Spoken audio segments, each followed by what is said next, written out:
नमस्कार, आप देख रहे हैं खास मुलाकात और मैं हूं आपके साथ निशी भाटिया। आज हम उत्तराखंड में चल रही राजनीति और उत्तराखंड में 2027 विधानसभा चुनाव को लेकर आखिरकार क्या कुछ तैयारियां इस वक्त भारतीय जनता पार्टी की चल रही हैं, उसको लेकर भी हम खुलकर चर्चा करने वाले हैं, क्योंकि आज हमारे साथ खास मेहमान जुड़ रहे हैं आदेश चौहान जी, जो कि भारतीय जनता पार्टी के विधायक है। बहुत बहुत स्वागत करूंगी आदेश जी। धन्यवाद। आदेश जी, सबसे पहले मैं आपसे ये जानना चाहूंगी, 2027 विधानसभा चुनाव की भारतीय जनता पार्टी की कैसी तैयारियां चल रही है? बिल्कुल, हमारे यशस्वी मुख्यमंत्री पुष्कर सिंह धामी जी और महेंद्र भट्ट जी, हमारे प्रदेश अध्यक्ष, लगातार पिछले लगभग 8 महीनों से चुनाव की तैयारियों को लेकर नीचे स्तर तक काम कर रहे हैं और मुझे लगता है कि पार्टी पूरी तरह से तैयार है और जितने हमारे पास उपलब्धियां हैं प्रदेश सरकार की, केंद्र सरकार की, तो भारतीय जनता पार्टी बहुत अच्छी स्थिति में पूरे प्रदेश के अंदर है।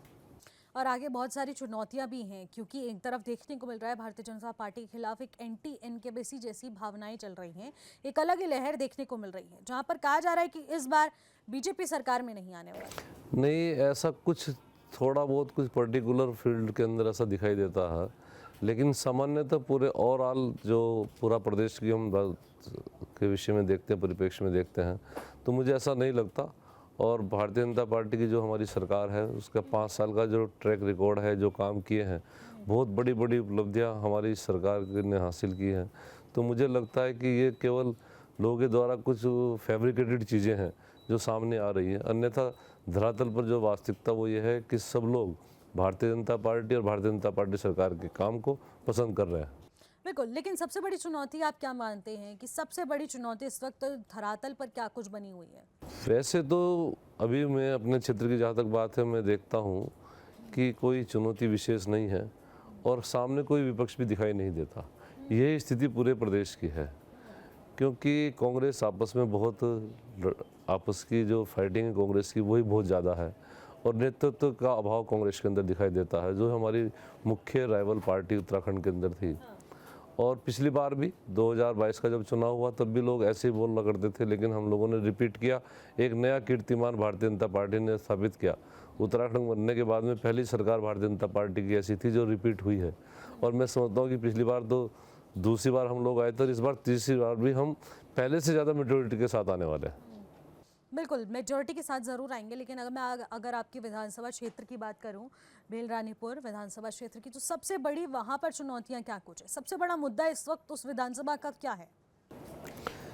मेरे विधानसभा में ऐसा तो कोई बहुत इशू कोई शेष नहीं रहेगा। जितने हम लोगों ने लोगों से कमिटमेंट किए थे तो लगभग हमने सबको पूरा किया है, बल्कि उससे भी बाहर जाकर जो हमारे कमिटमेंट में नहीं था लेकिन हमको लगा कि आज की आवश्यकता, क्षेत्र की आवश्यकता, तो उन कामों को भी हमने किया है।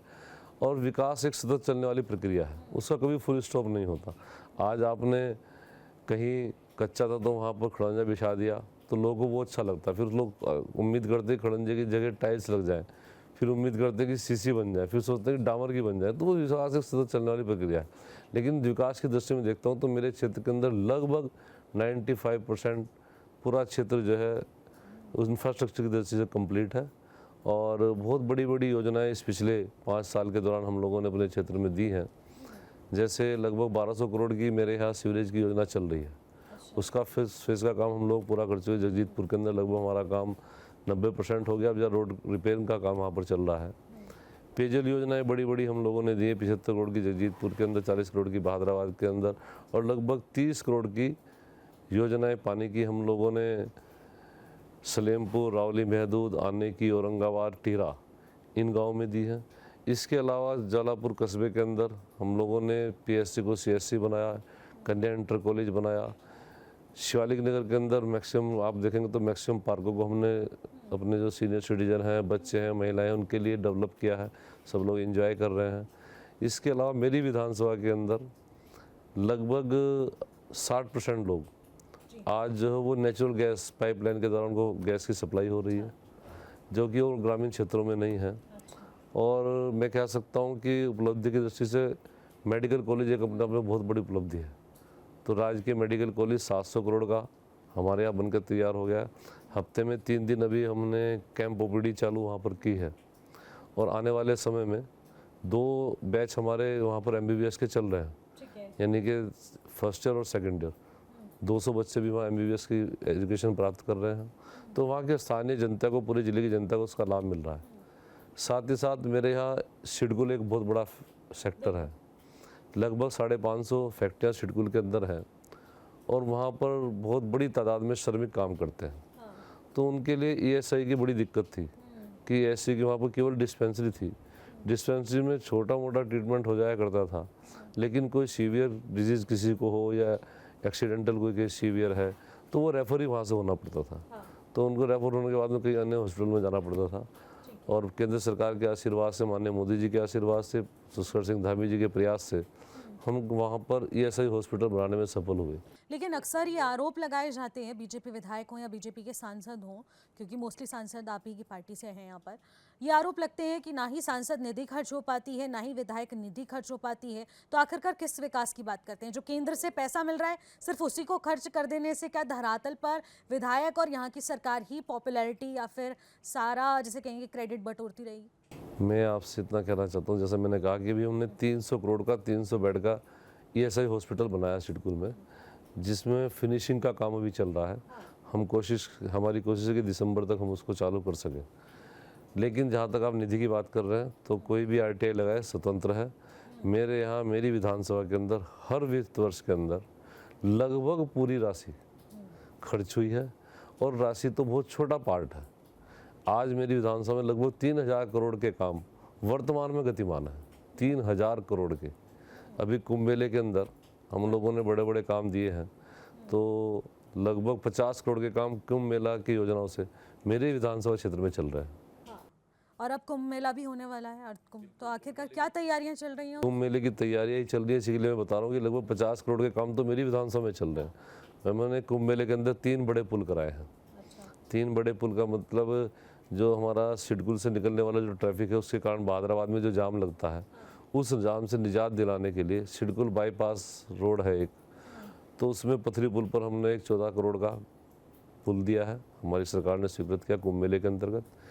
शिवालिक नगर से सुभाष नगर होते हुए ज्वालापुर जाने वाला रोड है, उस पर रो नदी पड़ती है, वहाँ पर पेपर साइफन बना हुआ था, रपटा बना हुआ था, उसकी जगह पर हमने पुल दिया है लगभग 10 करोड़ का।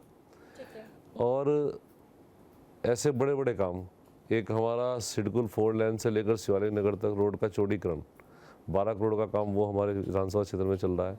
तो लगातार इस तरह के काम चल रहे हैं और मैं कह सकता हूँ कि आज की डेट में भी हम medical college, ESI hospital, sewerage का काम और पेयजल की योजनाओं को अगर देखते हैं तो लगभग 3000 करोड़ के काम तो अभी चल रहे हैं। निधि तो मात्र 5 करोड़ रुपये है ना, तो सब निधि से नहीं हो सकता। लेकिन मैं बहुत संतुष्ट भी हूँ और दूसरे साथ में केंद्र सरकार का, प्रदेश सरकार का, अपने माननीय मुख्यमंत्री जी का, माननीय प्रधानमंत्री का बहुत धन्यवाद करता हूँ कि जब कभी भी किसी भी काम के लिए हम लोग उनके पास आए तो उन्होंने कभी मना नहीं की। मैं भी नितिन गडकरी जी के पास लगभग 8 महीने पहले गया था, तो उन्होंने मुझे जूस कंट्री के पास एक फ्लाईओवर दिया 15 करोड़ का, मेरे गांव से जुड़ा हुआ, बहादुराबाद से जुड़ा हुआ जहां हाईवे का सेक्टर है, एक फ्लाईओवर उन्होंने वहाँ पे दिया, एक मेडिकल कॉलेज पर कनेक्टिंग रोड दिया। तो लगभग 50 करोड़ की योजना उन्होंने मेरी एक झटके में पास की है। और इतने करोड़ों रुपए की अगर परियोजनाएं धरातल पर लागू हो पा रही हैं और इतना विकास हो रहा है, तो सबसे बड़ी समस्या भी जस की तस क्यों बनी हुई है? ट्रैफिक। नहीं, ट्रैफिक क्या है कि सिडकुल के अंदर बहुत बड़ा शाम के समय ट्रैफिक निकलता है, क्योंकि रोड की जो या तो प्रशासन सही तरीके से काम नहीं कर पा रहा है, या तो योजनाएं ढंग से काम नहीं कर पा रही। क्या है कि शाम का समय ऐसा होता है कि जबकि सिडकुल की भी छुट्टी होती है, लगभग 4.5 लाख कर्मचारी सिडकुल में काम करता है, 4.5 लाख, और वो ज़्यादातर 2 व्हीलर या ऑटो रिक्शा या ई-रिक्शा से वो जो आना जाना अपना करते हैं।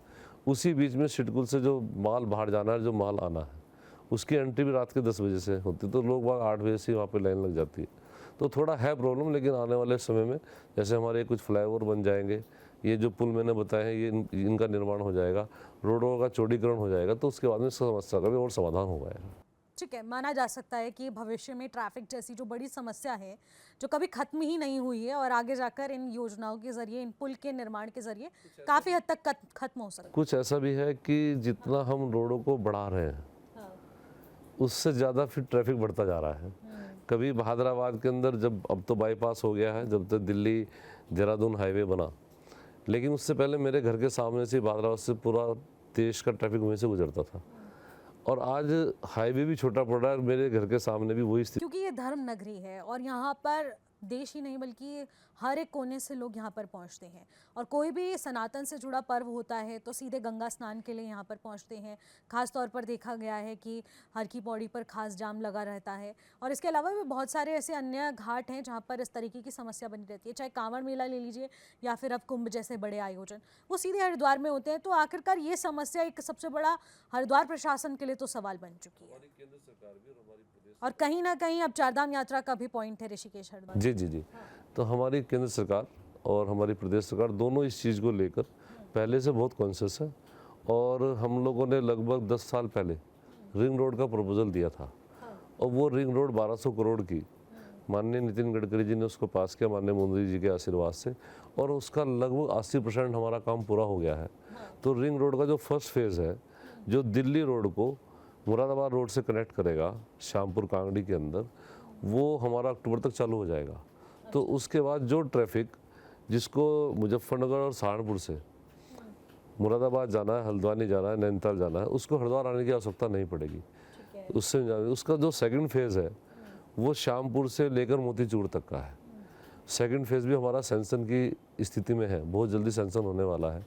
जब वो सैंक्शन हो जाएगा और उसका निर्माण हो जाएगा तो मैं समझता हूँ कि जो हल्द्वानी नैनीताल साइड से जो देहरादून जाने वाला ट्रैफिक है और देहरादून से नैनीताल साइड जाने वाला ट्रैफिक है, मुरादाबाद नैनीताल बिजनौर, उसको सिटी में नहीं जाना पड़ेगा। तो ये जो आप चंडीघाट पुल और हर की पौड़ी के जाम की बात कर रहे हैं, उससे उसको निजात मिलेगी। साथ ही साथ हमारे प्रधानमंत्री जी बहुत आगे की सोचते हैं, तो उन्होंने जैसे अन्य जगह पर जैसे प्रयागराज में किया है, ऐसे हरिद्वार के अंदर एक कॉरिडोर का निर्माण होने जा रहा है, और वो हरिद्वार की भविष्य की आवश्यकता देखते ही कि कहाँ पर पार्किंग होगी, कहाँ पर हम सड़कों को चौड़ा कर सकते हैं, तो ये सब काम वहाँ पर हो रहा है। इसी दृष्टि से माननीय प्रधानमंत्री जी के आशीर्वाद से पिछली बार हमारे यहाँ अंडरग्राउंड बिजली की लाइनें डाली गई कुंभ मेला क्षेत्र में। अब उसको और एक्सटेंड करने की भी स्थिति है। मेरे विधानसभा क्षेत्र में भी काफ़ी हिस्सा उससे कुछ कवर हुआ है, और इलेक्ट्रिसिटी में भी कुंभ को देखते हुए हम लोगों ने काफ़ी काम किया, और मैं समझता हूँ कि मेरे क्षेत्र में भी लगभग 80% जो ओपन वायर थे वो सब कवर्ड कंडक्टर में कन्वर्ट कर दिए गए हैं। तो क्योंकि देखिए बहुत सारी चीज़ें हैं जो कि सरकार के अंडर हैं, और सरकार अगर उसे ठीक कर पाए तो सरकार की छवि तो ठीक होती ही होती है, और एक बार फिर जो 2027 चुनाव का मौका है उसमें भी सभी का दिल जीत लिया जाता है। आएंगे 2027 की विधानसभा चुनाव की तैयारियों पर। फिलहाल एक छोटे से ब्रेक के लिए रुकेंगे, और ब्रेक के बाद जो लौटेंगे आप सब बने रहिएगा। ब्रेक के बाद एक बार फिर से आपका स्वागत करते हैं खास मुलाकात में। भारतीय जनता पार्टी के विधायक आतिश चौहान जी हमारे साथ आज खास मुलाकात में बने हुए हैं। फिर से चर्चा की शुरुआत करेंगे ब्रेक के बाद। आदेश जी, मैं आपसे ये चीज़ जानना चाहूँगी, 2027 चुनाव की रणनीति आखिरकार भारतीय जनता पार्टी की क्या कुछ रहने वाली है? 2027 में पार्टी अपनी उपलब्धियों को लेकर, जो कि ऐतिहासिक रही है मैं कह सकता हूँ, उनको लेकर जनता के बीच में जाएगी, और मुझको लगता है कि जनता पूरा आशीर्वाद हम लोगों को देगी, क्योंकि हमारी सरकार ने धर्मांतरण विरोधी कानून बनाने का काम किया। हमारी सरकार को वो श्रेय हासिल है जो आज़ाद भारत के इतिहास में जिस राज्य ने पहली बार अपने यहाँ यूसीसी लागू किया, समान नागरिक संहिता लागू की, हम लोगों ने नकल विरोधी कानून बनाया, हम लोगों ने लैंड जिहाद पर काम किया। तो ये बड़ी बड़ी उपलब्धियाँ हमारे पास हैं, और मैं समझता हूँ कि इनको लेकर दूसरे डेवलपमेंट की दृष्टि से जितने काम हुए हैं, लगभग हर डिस्ट्रिक्ट के अंदर आज मेडिकल कॉलेज बना है ना। हमने बहुत सारी नई यूनिवर्सिटी बनाई, जहाँ पहले 5-7 यूनिवर्सिटी, अब 30 से ज़्यादा यूनिवर्सिटी हमारे पास है। और गांव के अंदर भी, चाहे वो इलेक्ट्रिसिटी का काम हो, चाहे वो पेयजल का काम हो, और चाहे वो रोड कनेक्टिविटी का काम हो, ये बहुत ज़बरदस्त काम इस बीच में वहाँ पर हुआ है, जो लोगों की मूल आवश्यकता है। तो मुझे ऐसा लगता है कि एंटी इनकम्बेंसी नाम की कोई चीज़ नहीं है, और जनता खुलकर भारतीय जनता पार्टी के साथ आएगी और भारतीय जनता पार्टी को आशीर्वाद देगी। तो यानी कि आप नहीं मानते हैं कि एंटी इनकम्बेंसी की कोई एक लहर चल रही है और उससे आप लोगों को कुछ खास फर्क पहुंचने वाला है? लेकिन अभी हाल फिलहाल जब उपचुनाव हुए थे, उप विधानसभा के चुनाव, तब उस वक्त देखा गया था कि नितिन नवीन अपनी सीट से ही हार गए थे। हालांकि वो उस सीट से चुनाव नहीं लड़ रहे थे, लेकिन उस वक्त भी एक बड़ी हार मानी गई थी, और कहा जा रहा था कहीं ना कहीं दिल्ली में जो यूथ का प्रोटेस्ट हुआ है उसका कहीं ना कहीं विधानसभा सीटों पर खामियाजा बीजेपी को भुगतना पड़ा। था कि इन सारी सीटों में राज्य सरकार बीजेपी की थी, लेकिन फिर भी हार का सामना करना पड़ा।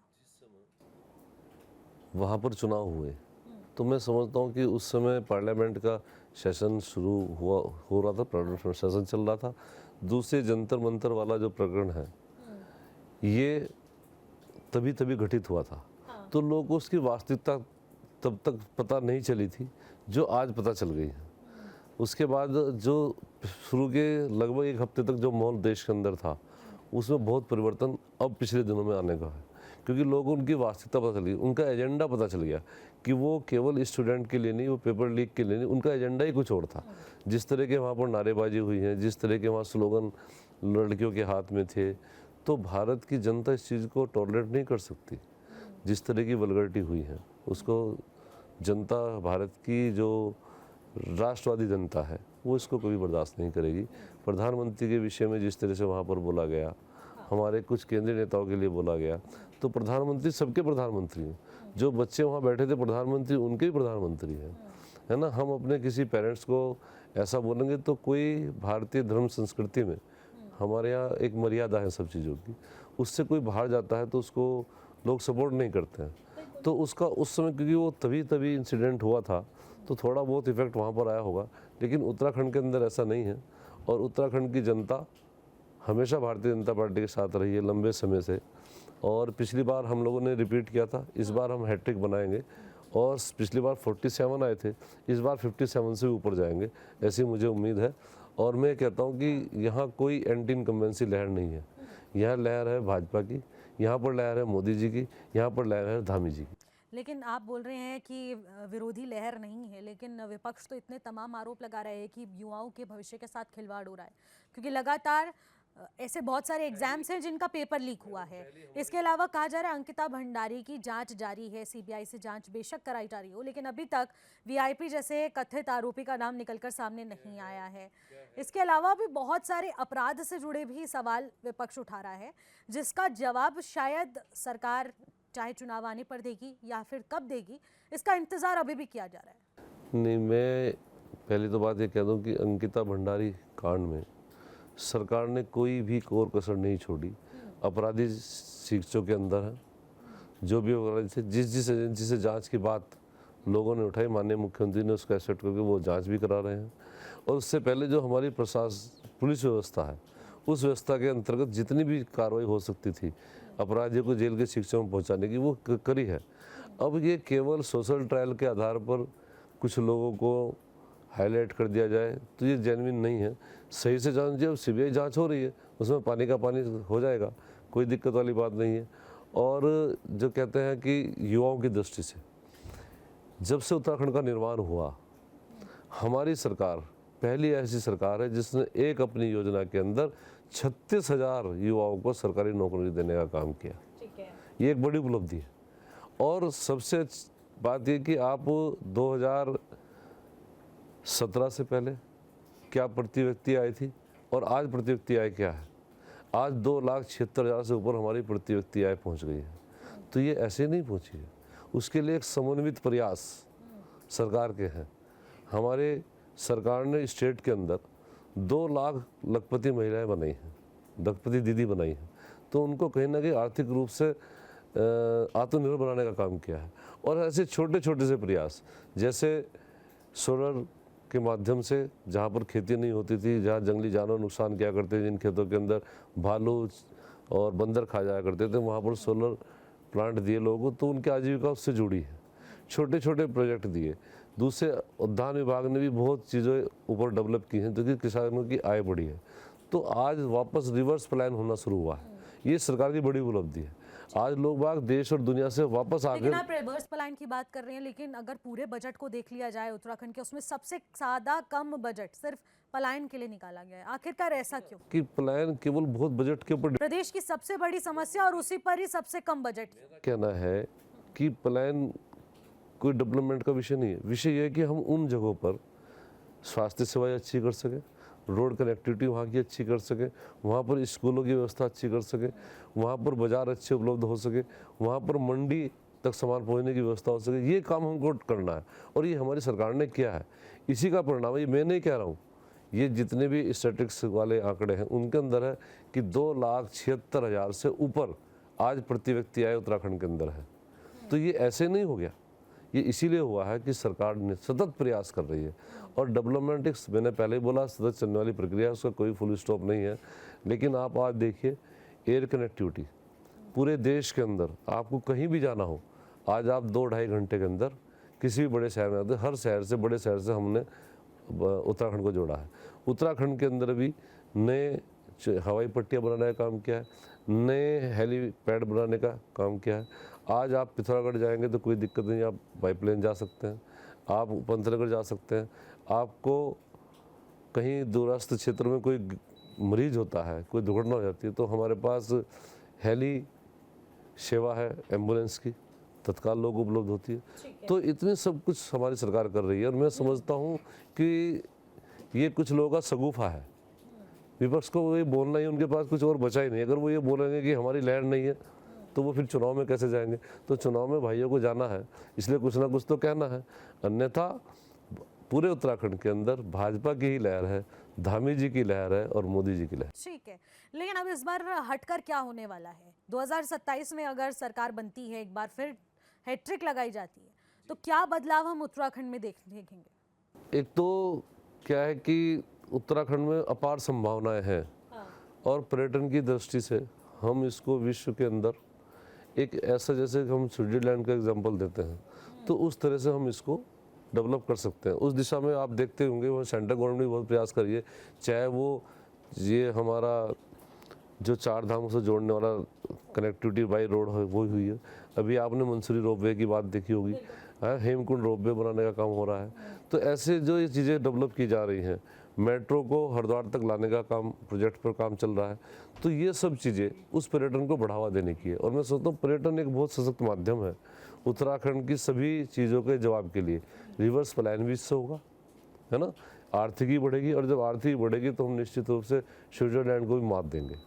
इतनी अच्छी अच्छी प्राकृतिक साइटें हमारे पास हैं और नए नए कुछ डेस्टिनेशन डेवलप भी हुए हैं। इस बीच में हमारे मुख्यमंत्री जी ने बहुत प्रयास किया, इन्वेस्टर समिट उन्होंने किया, 1 लाख से ज़्यादा की ग्राउंडिंग उसकी हुई है।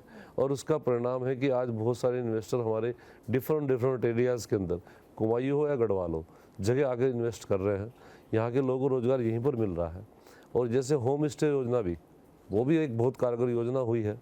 मैंने देखा कि आज लोग बाग जो बाहर से आने वाला पर्यटन भी है, वो भी गूगल पे होम स्टे सर्च करता है, क्योंकि उसको वहाँ पर एक पारिवारिक परिवेश मिलता है, एक घर जैसा माहौल मिलता है। तो एक अच्छी शुरुआत हमारी सरकार ने की थी। तो ऐसी बहुत सारी योजनाएं, मैं सबका उल्लेख करूँगा तो समय बहुत हो जाएगा। एक आयुष्मान, क्योंकि पूरे देश के अंदर जो आयुष्मान है उससे अलग हटकर हमारी सरकार ने हर व्यक्ति को आयुष्मान दिया और करोड़ों लोगों की जान इससे बची है ना। अब तक करोड़ों लोग उसका फ़ायदा उठा चुके, लाखों लोगों की जान बची होगी। तो मैं कह सकता हूँ, और दूसरे उपलब्धियाँ बहुत हैं। ये तो बताया मैंने 4-5 जो कानून हम लोगों ने बनाए, लेकिन इस सरकार ने पहली बार राष्ट्रीय गेम कराए। और मुझे भी सौभाग्य प्राप्त हुआ कि मेरी विधानसभा में भी, मेरे यहाँ जो हम लोगों ने लगभग 10 साल के अंदर रोशनाबाद स्टेडियम के अंदर 100 करोड़ रुपए लगाकर, 100 करोड़ के लगभग लगाकर हमने वहाँ पर वंदा कटारिया स्टेडियम बनाया, बहुउद्देशीय हॉल बनाया, स्विमिंग पूल बनाया, एथलेटिक ट्रैक बनाया, इंडोर स्टेडियम बनाया। ये सब बनाने के बाद वहाँ पर नेशनल गेम हो पाए। तो मैं पूरी विधानसभा के लोगों को आपके माध्यम से बधाई भी देना चाहता हूँ कि हमारी विधानसभा को वो मुकाम हासिल हुआ कि उन नेशनल गेम के माध्यम से हम लोग पूरे देश और दुनिया में पहुँचे हैं और उत्तराखंड का भी नाम रोशन हुआ है। और पहली बार आप लोगों ने देखा होगा कि उत्तराखंड ने 100 से ज़्यादा मेडल जीते। तो हर दृष्टि से, एजुकेशन ले लीजिए, रोजगार ले लीजिए, डेवलपमेंट ले लीजिए, रेल कनेक्टिविटी ले लीजिए, एयर कनेक्टिविटी ले लीजिए, तो सब में उत्तराखंड ने बढ़िया किया है। तो इस बार आप अपनी विधानसभा से चुनाव लड़ने जा रहे हैं? निश्चित रूप से पार्टी मुझे पुनः प्रत्याशी बनाएगी, मैदान में जाने का अवसर देगी, तो मैं पूरी तरह से तैयार हूँ। और मेरे यहाँ की जनता भी तैयार है, क्योंकि मेरे यहाँ की जो जनता है, पूरा विधानसभा क्षेत्र, मैं उसको अपना परिवार मानता हूँ और वो लोग भी मुझे अपने परिवार का सदस्य मानते हैं। और लगातार 2012 में मुझे 26,500 वोट मिला था, 2017 में 53,000 वोट मिला था और 2022 में 59,000 के करीब वोट मिला था। और इस बार रानीपुर की जनता उस पुराने वाले अपने ट्रैक को और आगे बढ़ाते हुए है 60,000 से पार। बिल्कुल, देखिए वोट परसेंटेज तो ज़रूर बढ़ा है, साथ ही साथ ज़्यादा सीटों पर दावेदारी भी इस बार करने जा रही है बीजेपी की सरकार। कहा जा रहा है कि अब 47 से 57 की ओर आगे बढ़ेंगे। हो सकता है कि 70 की 70 विधानसभा सीटों पर किस तरीके से मुकाम हासिल किया जाएगा, देखने वाली बात रहेगी। बहुत बहुत शुक्रिया आदेश जी हमारे साथ बातचीत करने के लिए और कीमती समय देने के लिए। तो अभी आप सुन रहे थे भारतीय जनता पार्टी के विधायक आदेश चौहान जी को, जिनसे हमने उत्तराखंड के राजनीतिक विषयों पर भी खुलकर चर्चा की और आगामी 2027 विधानसभा चुनाव की भारतीय जनता पार्टी की क्या कुछ रणनीति रहेगी, इसको भी हमने लेकर खुलकर चर्चा की है। तो आपको कैसा लगा हमें ज़रूर बताइएगा। फिर मुलाकात होगी एक नई शख्सियत के साथ, तब तक के लिए नमस्कार।